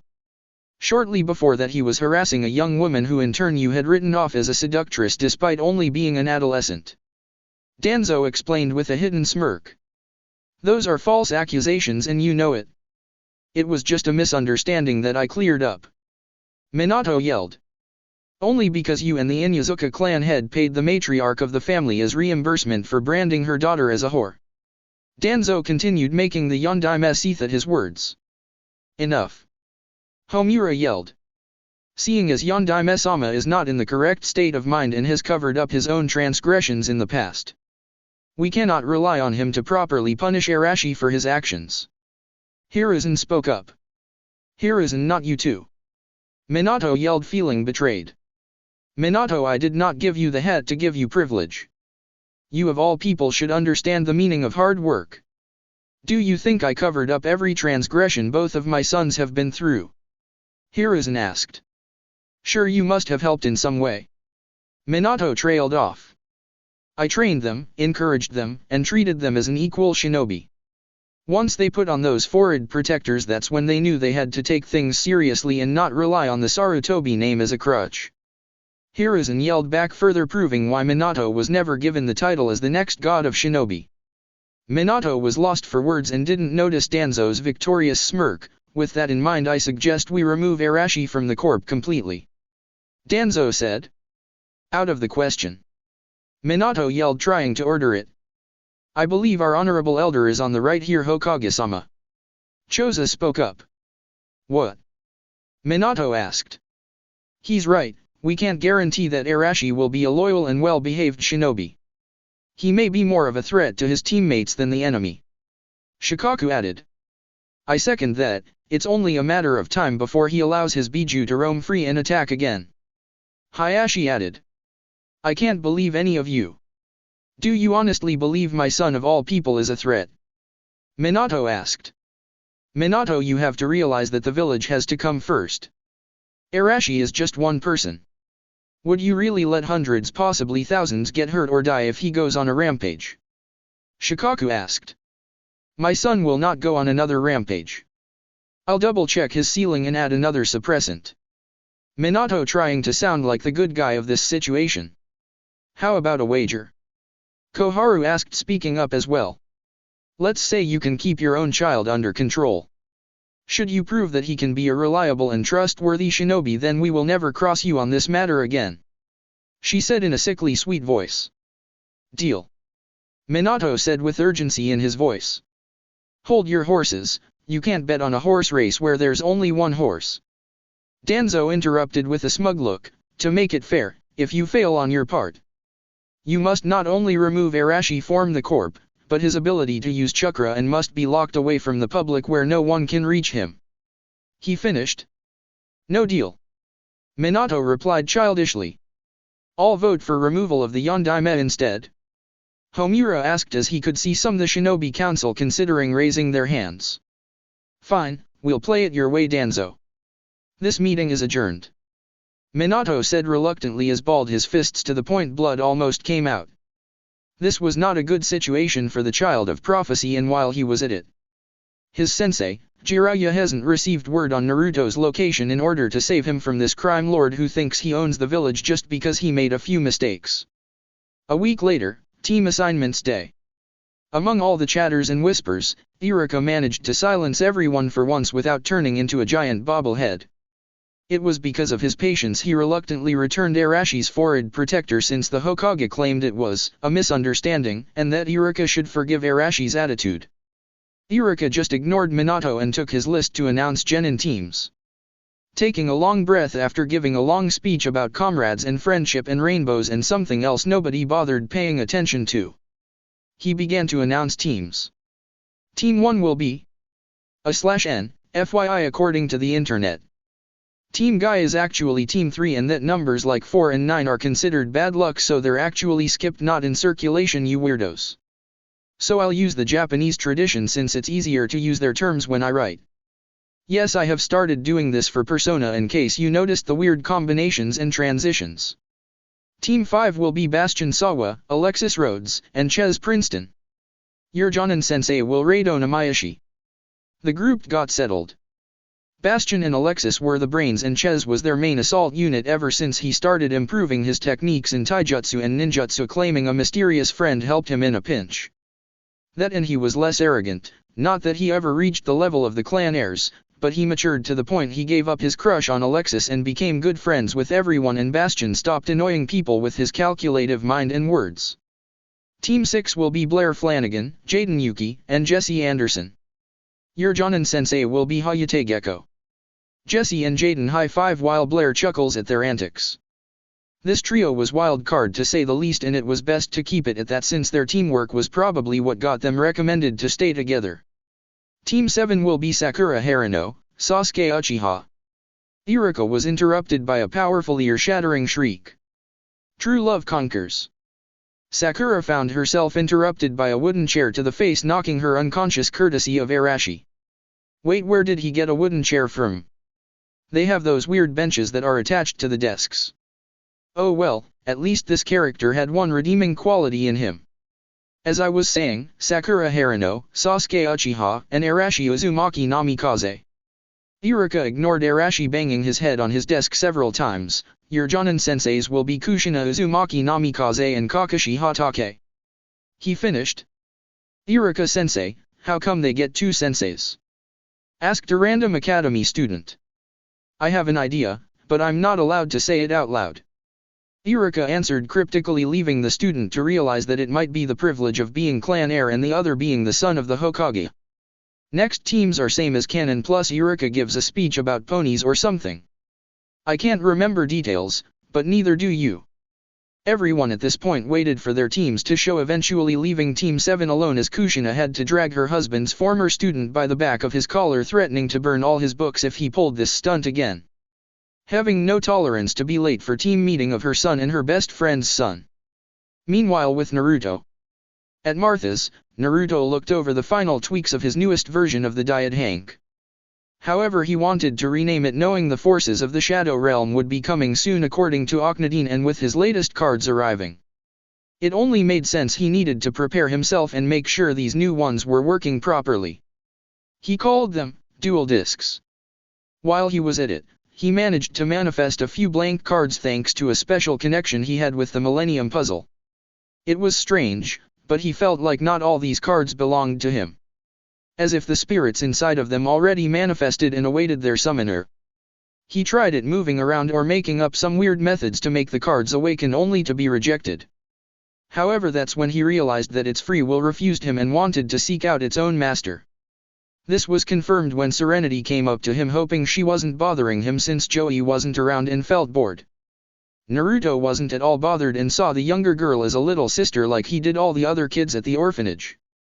So when the day came, the card she touched glue bright and blinded them before revealing a picture of a strange woman with wings. Its name was Dark Lord Marie, and Naruto felt concerned and realized his mistake that he might accidentally drag other people into his problem should he hand these cards out like candy. Especially since Serenity is only 10 years old and Joey would murder him if something happened to her. Joey also learned about this quickly and didn't think anything too bad until the Dead Hank summoned the card's spirit claiming to be Serenity's guardian before returning and leaving an unconscious Serenity. Naruto earned a punch to gut that day, but Joey cooled off seeing as the spirit was like an angel helped Serenity a few days back when she almost got hurt when helping move some supplies with Crow. Confirming his suspicions, the spirits can manifest, but not to the point of combat without the dual disc or its predecessor. So all he had to do was make sure it didn't blow up on his face since he had an idea of who might be worthy of a few cards. "Hey Ruto, you workin' on your playing cards?" Joey asked, slowly coming to terms with that weird guardian that follows Serenity around whenever she's in trouble. "Yeah, I've been trying to make sure my new prototype can summon more than one at a time. It's also taxing on the body to handle Oni alone, so that's been a problem," Naruto answered. "So what's the limit you're aiming for?" Joey asked, looking over his strange invention. "Preferably 5 for good measure, but 2 or 3 should be the most a person would need," Naruto answered. "Yeah, no, if I thought less of you. I would say you're trying to make a boatload of cash with this idea of yours. Magic guardians or whatever they are," Joey said. "I think the proper term is dual spirits, Joey. How about you give one of the blanks a shot?" Naruto suggested, doing some last-minute measurements. Joey stared at white cards, contemplating whether or not he wants to be followed by a ghost like Serenity. Then again, the shinobi world is weird, and despite his need to keep his little sister safe, he has to admit there are some weird things mean. Maybe he should give it a try and see what he ends up with. With that, Joey swiped a card from the counter and held it close to his face. Only for nothing to happen. "It doesn't work," Joey said, looking around it. "It probably doesn't find you worthy," Naruto said bluntly, finding himself in a headlock. "What do ya mean I'm not worthy?" Joey asked, feeling annoyed only to get a laugh from Naruto. "Those cards rejected me too. Anyways, it means you need to go over them until one reveal their image," Naruto answered. "Oh," Joey said, putting the card down and going over them one by one. Meanwhile, Naruto finished his work with his dual disc, feeling satisfied. Feeling that all his discs are ready, he looked over Joey, who picked up what looked like the 15th card. Just as he got up to help him out, the card in his hand started to glow bright, blinding the both of them. "What the heck, man?" Joey said before the card revealed itself. Looking at the card, it revealed a black red-eyed dragon. Red Eye's Black Dragon was the name of this dual monster. Joey looked excited out how powerful it looked and decided to show it to Naruto. "Look at this puppy right here," Joey said with pride in his voice. "Weird-looking puppy you have there." Naruto chuckled. "It looks rare, like my blue eyes," he said, drawing a card of a white dragon with blue eyes. "Sweet, it's like they're brothers or something," Joey said with excitement. "Maybe, you never know, Joey. Maybe you should take a look at these cards and see if any more accept you. I'm wondering if Crow or any of the kids would like some cards," Naruto said. "Probably, but then again, what would Martha say to a house full of ghosts? Let alone the fact I'm running around with a dragon," Joey mentioned. "You're probably right, I should be careful on who get their hands on these. You never if one of these turns into Pandora's box," Naruto said, agreeing to the idea of limiting the distribution of the cards, all the while thinking about how the other 6 will react when they awaken to their own cards. "I should head out anyways, I got a delivery route that needs to get done by this afternoon," he continued. "Alright, I'll see ya around, Ruto," Joey said, waving him off. "So is this thing supposed to talk to me or something? Maybe Serenity knows," Joey thought, looking at the nice design of the dragon. The next day, Naruto stood over a branch in his disguise, looking over Team 6. Specifically the team composed of Jaden, Blair, and Jesse. He always liked the energy the two boys would create, while that Blair girl would be the one to keep them in line. Speaking of which, she actually looks pretty, like her feeble nervous look is gone. Kind of like her growing beauty is becoming more noticeable as she opens up. At first she kind of had that scared and feeling of uselessness when Arashi was taking Alexis. Heck, Naruto wasn't sure if she was a boy with a feminine personality or a girl who hid behind her hat like an umbrella under a rainy day. Like the other two, he could see some maturity and self-growth while not becoming different people. That's the true meaning of change, and he was proud to see not everyone strayed from the path of the will of fire. Naruto chuckled to himself as he could see they arrived early to talk about their cards and was surprised to see a couple were ready to be used. You know, even though they're cool to have, I don't think it would be fair to use them on our exam, Jaden said as he sealed his cards back along with his dual disc. Yeah, I mean these things have minds of their own. It's not like we can automatically figure out what they're able to do, and who's to say they won't turn on we do something they don't like, Blair explained looking at her own cards. I guess if you guys are thinking like that, then maybe we should try practicing with them before a big mission comes and we need the backup, Jesse said putting his away. Yeah, and there's no telling how Hayate-sensei will react if they try to connect us with you-know-who, Blair said. Yeah, we should think up of an excuse when the time comes, Jaden suggested, getting nods from his group before Hayate arrived and started introducing himself. Naruto smiled and decided to leave them, not wanting to spy on them any further. While he was at it, he received the memories of his clone after taking a look at Team 5. Bastion didn't bother taking his cards or dual disc with him, suggesting they keep it under wraps, while Ches felt disappointed, but agreed, saying they should try learning how to use them at some point.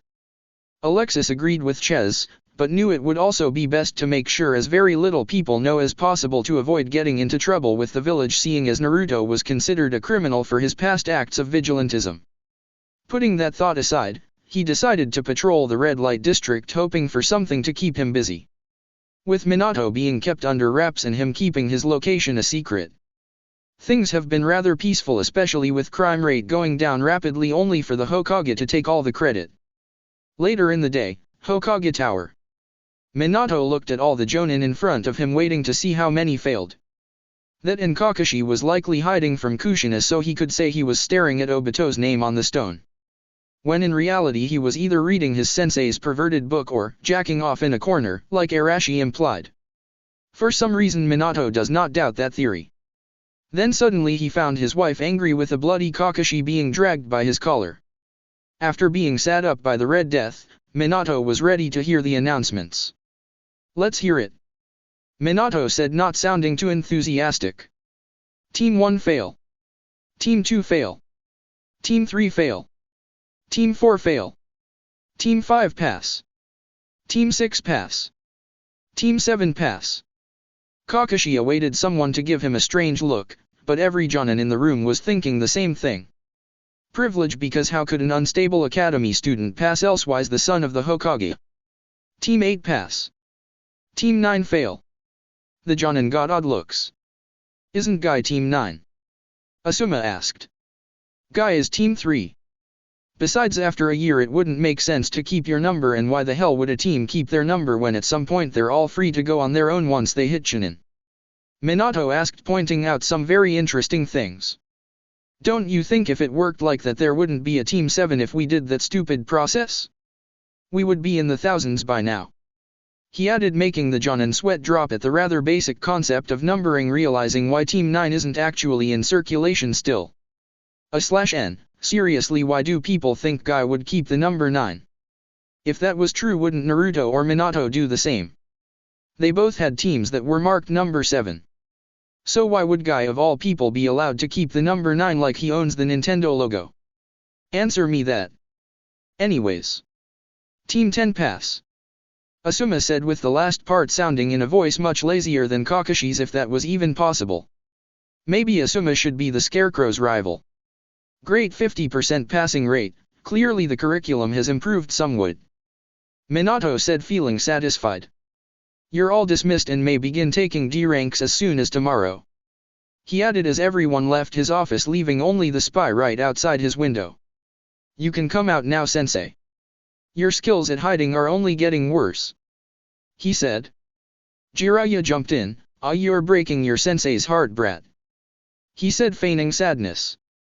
Sensei, if you're having heart problems already, then take it with Tsunade, better yet take it with a male doctor, because the others will just rip it out.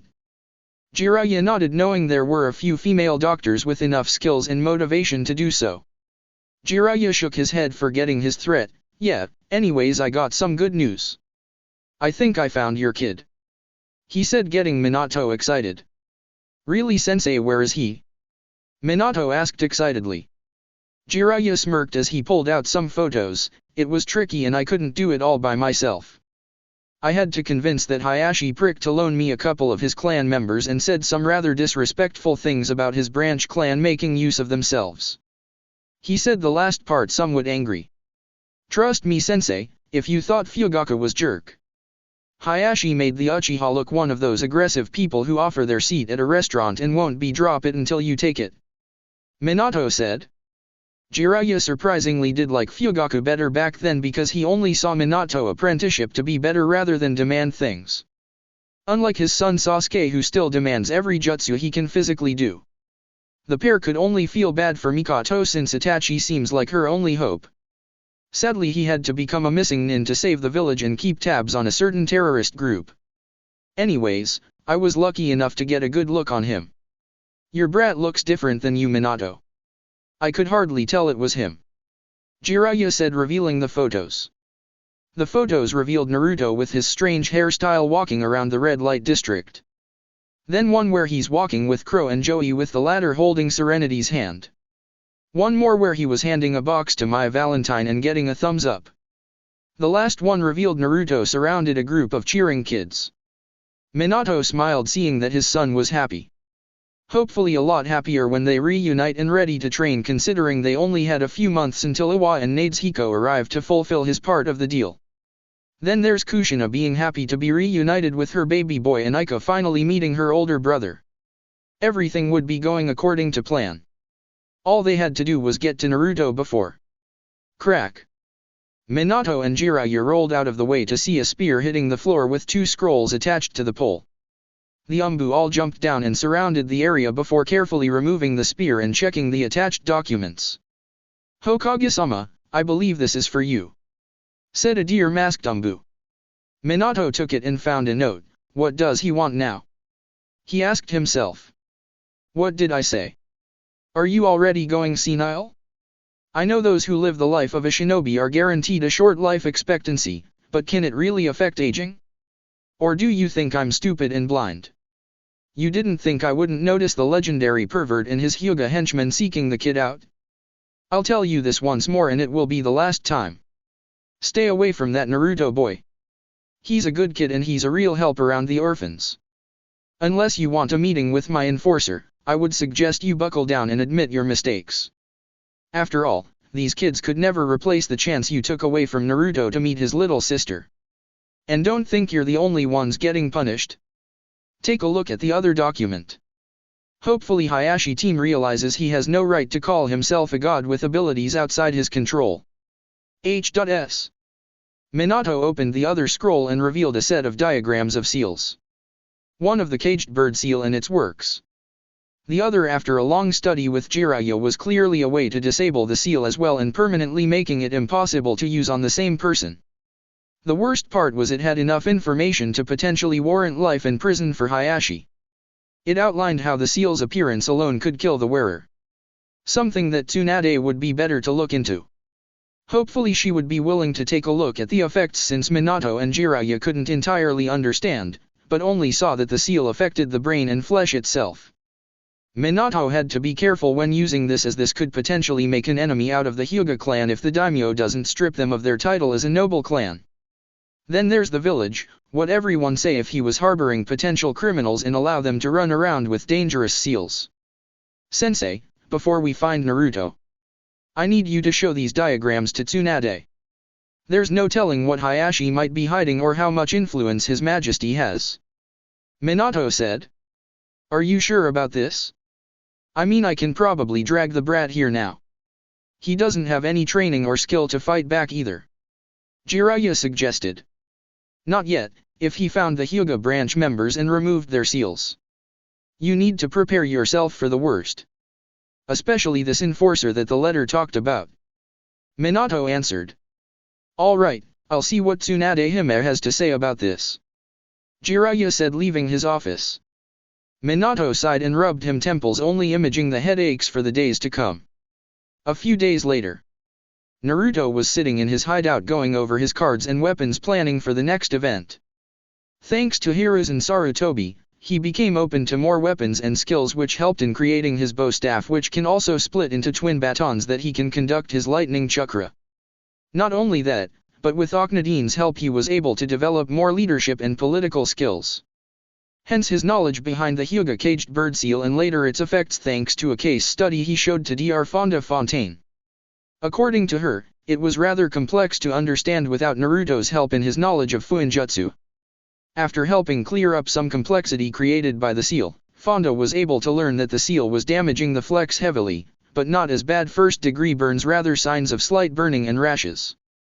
This was followed by some patients that were Hyuga branch members showing signs of pimples or strange dots around their bodies who kept coming in feeling ill. So after some more research, Naruto was able to understand the seal's constant use was damaging to the body. How damaging? It was becoming the reason for skin cancer, along with the potential of tumors growing inside the victim's brain. Sadly, Fonda knew she couldn't do anything since it would get her in trouble with the fact she was revealing confidential information on her patients. Although, Naruto knew how to cover tracks as if that long day didn't happen, thus leaving the blonde with more dirt on the council. Regardless of that, there are some rumors of a village near Water Country is having some issues. From what his spies told him, Kiri is unable to do anything as they're still finishing off the rest of the supporters of the Bloody Mist. So they're clearly not an option, and from what he's been told, the village is not economically stable, meaning they have very little means of surviving, leaving them in poverty. Naruto doubted they would be able to find any good help or help at all. His sources say a shipping tycoon decided to make a crown off the blood and bones of the people of Wave Country and make his Iron Throne. A perfect time to get some outside experience since his raids over Kiri with blue eyes. It's about time he did a boots on the ground approach instead of relying on his dual spirits all the time. With that said, he summoned the winged dragon guardian of the fortress to take him straight to Wave Country and see what he could do. Meanwhile, in the Hokage's office, Minato stared at his son's team as Kakashi was restraining Arashi from suffocating Tora the cat. Luckily, the daimyo's wife was too busy smothering her cat. She reunited with it. Minato began another briefing congratulating them on another D rank completed successfully. Congratulations Team 7, if you'd like you can paint some fences, clean the Inuzuka dog kennels, clean the sewage at Sector 8 or... Minato was interrupted by his son slamming his hands on the desk. Damn it, old man. How can I reach the title of Hokage doing chores all the time? Now give me a real mission. Arashi demanded. Arashi, I think you forget that he's not only your father, but your superior once you put that forehead protector. Kakashi said, reprimanding Arashi. So what You need to listen to your superiors.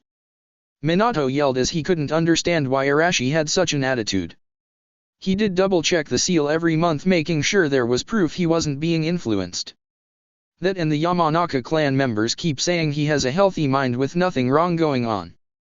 If this is some kind of phase, then he needs to beat it out of him if it get worse. This is unbefitting of the Namikaze and Uzumaki clan heir. How can Arashi become Hokage with an attitude equivalent to Madara Uchiha's? Fine, but I still think we deserve a better mission. Arashi said, sulking. What do you think, Kakashi? Minato asked, considering his plea. I think so long as my Otauto can keep his attitude in check, we could handle a C rank. Kakashi said with an eye smile. Every day that eye smile haunted Minato, as no matter what, Kakashi refused to let anyone remove that dirty old mask. Not even with his Hiraishin combined with Kushina's chakra chains could he take it off of him. As if Kakashi entered a god mode transformation when his physical identity becomes at risk.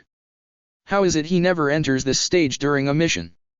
Okay, I guess I could have you four help Kushina-chan with escorting the bridge builder.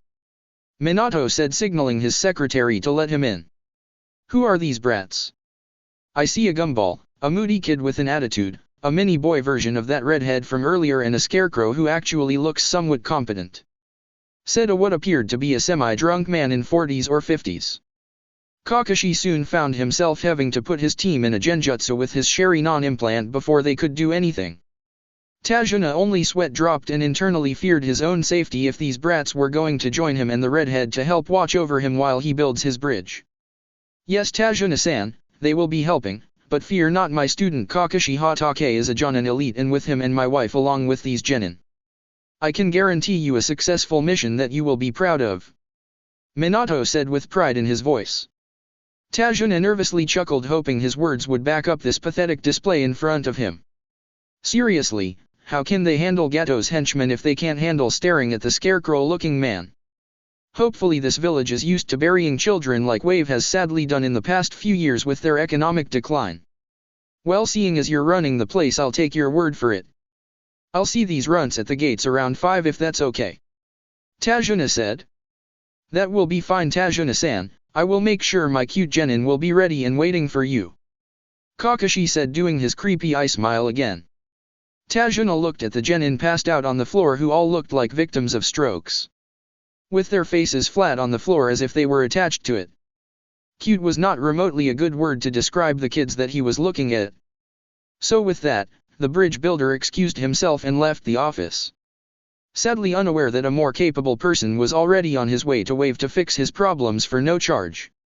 With said person, Naruto rode on his dragon, taking to the skies before swooping close to the ground, unconsciously making a couple of missing nin disguised as a puddle go flying into the woods from the winds caused by the dragon. Naruto didn't notice them and continued to take his flight, slowly making his way out of range of anyone in the village from seeing him. It would be about a couple hours riding on a dragon's back. That and winged dragon has a bony back, so it's best to make sure he doesn't accidentally impale himself during the ride to Wave. A few hours later, Naruto found himself look over a fog-covered forest. It was ominous, but he was way too high up for anyone to reach him, and he doubts whoever is in that fog would be able to notice him. Haku, what are you looking at?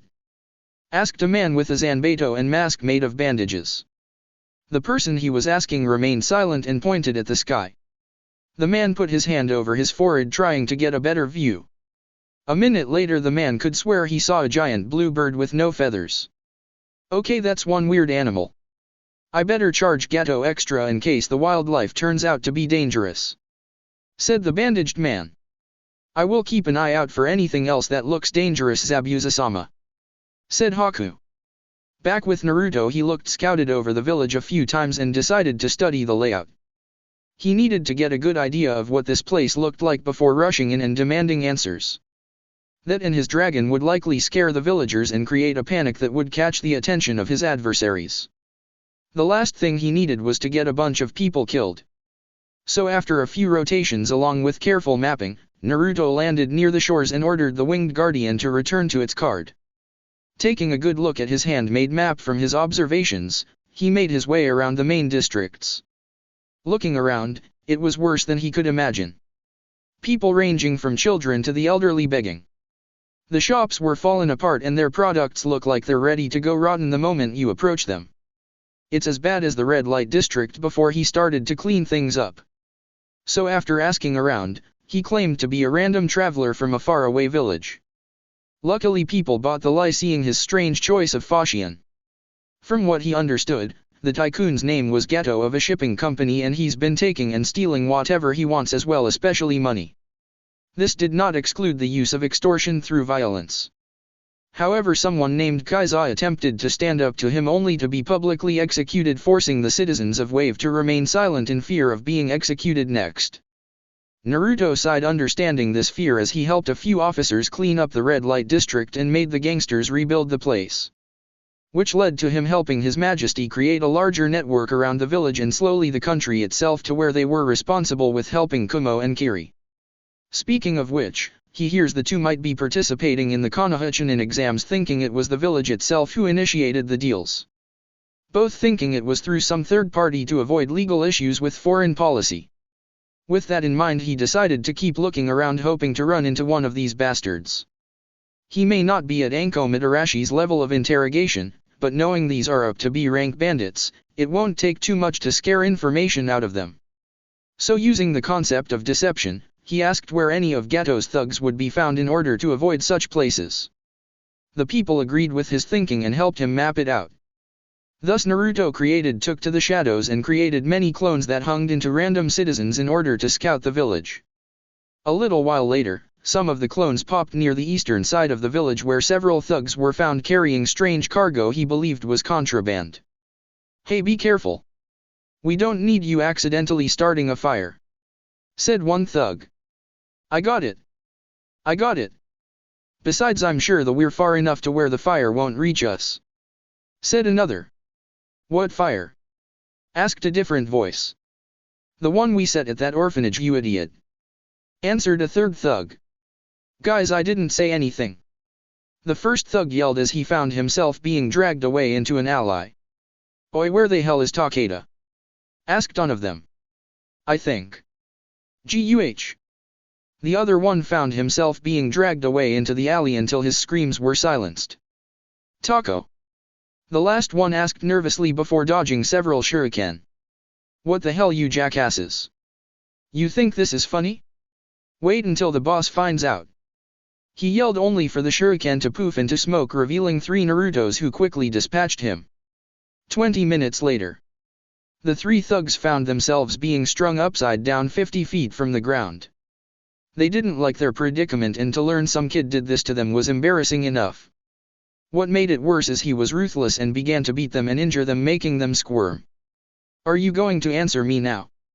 Naruto yelled, electrocuting the middle one in the shoulder, making the entire arm go numb. "Just tell him already, Takeda. Gato will kill me if I do. He'll kill us if we don't. Last time," Naruto demanded as he brought out a ninjato and started cutting into the rope holding all of them. "Okay, I'll talk." The stuff was meant to start a fire at the orphanage. The old hag running the place wasn't paying up, so instead of beating her, the boss wanted us to torch the place. "That's all I know, I swear," yelled Takeda before taking a boot to the face. "If I found out you're lying, you'll wish this Gato person got you first," Naruto said, giving them one kunai. "Are you seriously going to leave us here?" one of them asked.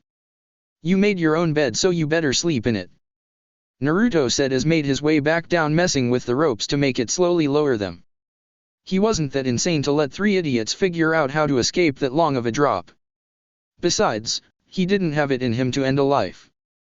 Not even with how much Akhenaten and Sarutobi taught him, he wasn't sure if he'd go that far to end someone's life. Putting aside such grim thoughts, he took off, sending groups of clones to look for the orphanage while going to the direction he saw the thugs come from. His plan was interrupted as he heard a large explosion with the sight of heavy smoke and flames. Naruto's eyes widened at the thought of people getting hurt among those flames. As he arrived, he saw what appeared to be a pastor and a couple of nuns doing a head count while helping anyone who just got out of the building. "Wait, we're missing a few people," one of the pastors said. Then suddenly Naruto could hear the building's support beams giving out. Knowing there were still people inside, he created several chakra-enhanced clones and ordered them to gather up the water they could. Naruto could hear everyone calling for him to get back outside, but he ignored them. If there was even a hairline-sized chance he could save someone, he had to take it. No life, no matter how small, had to be set ablaze. So putting chakra into his solace, he dashed around looking for signs of life until found a child lying by himself staring at the ceiling. Naruto knew the kid was likely traumatized and didn't feel motivated to move. Naruto sighed, knowing this kid is going to need a lot of help when he gets out of this. Sadly, there was no time to think of such things since the room looked like it was ready to give out. After saving the kid, Naruto found himself running down the stairs to find a moving wheelchair. Taking a quick look, he could see another boy carrying a girl in one arm while moving his chair in the other. "Hey kid." The boy stopped and looked to Naruto. Naruto ran up to him and made a couple more clones. "Here, I can get you out of here," he said, extending his hands. The boy wrapped his arms around the girl, feeling hesitant for a moment. But seeing the look on Naruto's masked face gave him some confidence. That and the sounds of the building slowly falling apart. The boy nodded to Naruto as his clones picked him up along with the girl. Not stopping there, Naruto drew a card and played it, revealing the Kuraba brothers. The brothers all busted through a window and formed together as they were a trampoline or something softer to land on. Naruto quickly jumped, turning his and his clones' backs to the ground to see Yushi and the fall for the kids. The next thing they all knew, they were caught by some adorable-looking colorful furballs. Naruto looked around to see his clones putting out most the fires as most of the building already collapsed. At the very least he was able to save 3 lives and stop a wildfire from spreading. As Naruto carried the kids to the nuns, he looked back at the burned orphanage, thinking one thing. This means war. Better yet, it meant time for a revolution.